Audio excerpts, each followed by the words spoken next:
Hello and welcome to AaronOnAutos.com. This is Aaron. Today we're doing a shaky cam interior review. This time we are in a 2015 Lexus NX 200T. This is a brand new car from Lexus. This is a crossover that's very small. I think you would say it's compact crossover. It's very sporty looking. This is the F-Sport model, so it has all of the S-Sport accoutrement with a gorgeous red interior and stitching highlights. Otherwise, this is basically purebred Tesla, purebred Tesla. This is basically purebred Lexus. There's very little in here that we haven't seen elsewhere. It's a well-made car, nice and comfortable.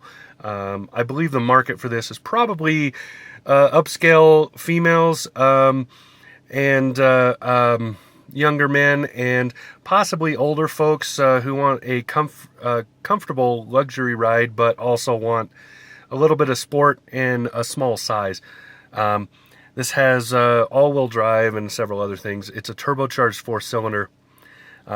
Rides very, very well. It's a great little car. You can see with the F-Sport package you have the faux carbon fiber throughout. The red stitching to highlight offsets this black here, and it also matches, I'll show you really quick, this red here. I'm hoping the camera is doing it justice. This is a great color. It's a kind of a I don't know, a dark burnt amber. It's not really bright. It is not hard on the eyes. It's really, really nice. I really like it. So it's a good setup. Nice stuff. And then you can see here window and mirror controls. These mirrors do not fold. I believe that's an option for one of the packages, but it's not included here.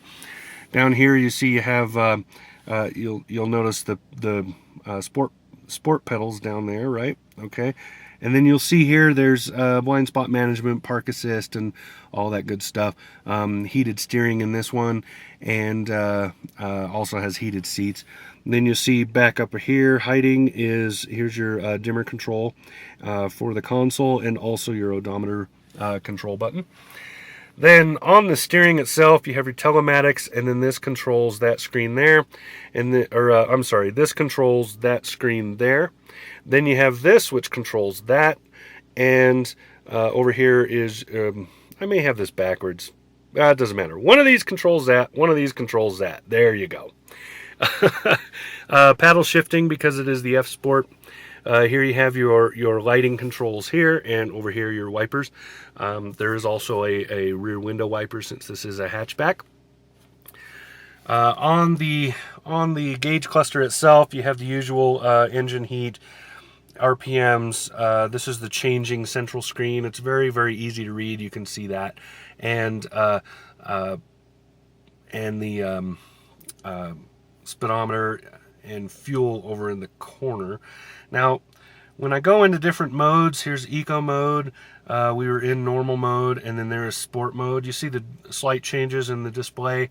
The most prominent is right here, but what you're not really seeing because of the lighting is this, and especially this, also have a slight change to the way they're displaying because of what mode we're in. Kind of a cool little thing. It's part of the F-Sport package. So moving on, we have the push button here, start, and then you have your infotainment screen. Similar in terms of placement to what BMW does, kind of the afterthought placement rather than integral to the dash. But it looks fairly good in this car. I like the way it looks. One thing I don't like are these. These are offset up a little bit. So if I put the camera straight, so we're straight on like that, you can see they're offset and up. That's great for usability because you can reach and use them really easily. The problem is that because of that angle, glare from every side of the car almost all times of the day make it difficult to read these buttons. So it's a good side and bad side. It's one of those things. This of course has automated climate. Here's all your climate controls here, and of course it's a luxury car, so you have to have a clock with no numbers on it. Down here we have stereo and so forth. Most of this stuff, once you get used to it, you'll do from the screen up there rather than on the stereo. This is how I was changing driving modes. So you see Echo and so forth. So there you go, Eco and whatnot. And then this is your launch control. Here is traction control, and it's a electronic parking brake. Shifter, very straightforward. Now this is a new thing. You remember the Lexus mouse pads? We've had that in other ones where you have a little mouse that you move around, and it basically works similar to like an Apple mouse.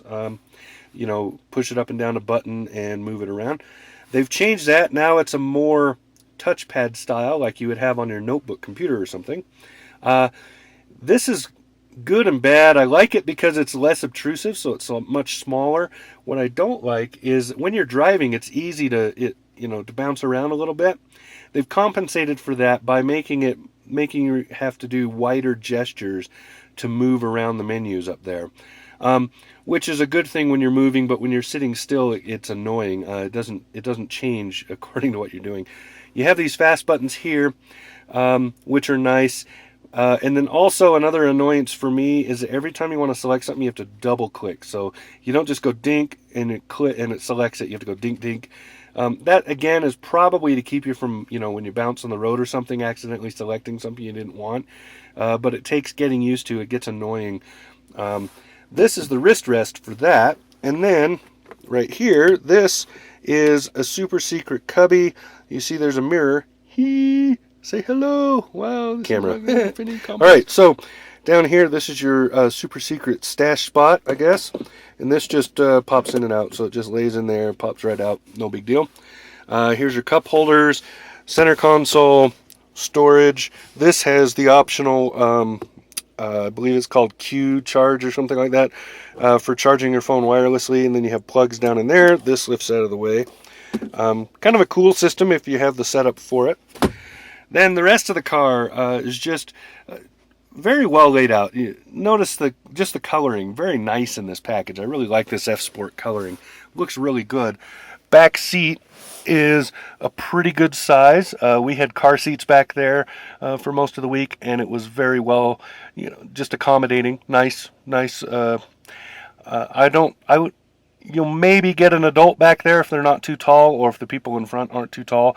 Otherwise, it is a bit cramped. This is a very small vehicle.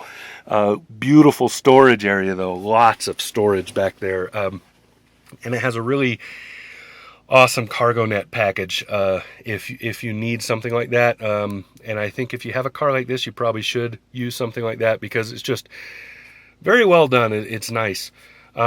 So there you go. That's about all I have to show you here. This is a nice brand new offering from Lexus. This is the 2015 Lexus NX 200T. So for AaronOnAutos.com, this has been Aaron. We'll talk to you again soon.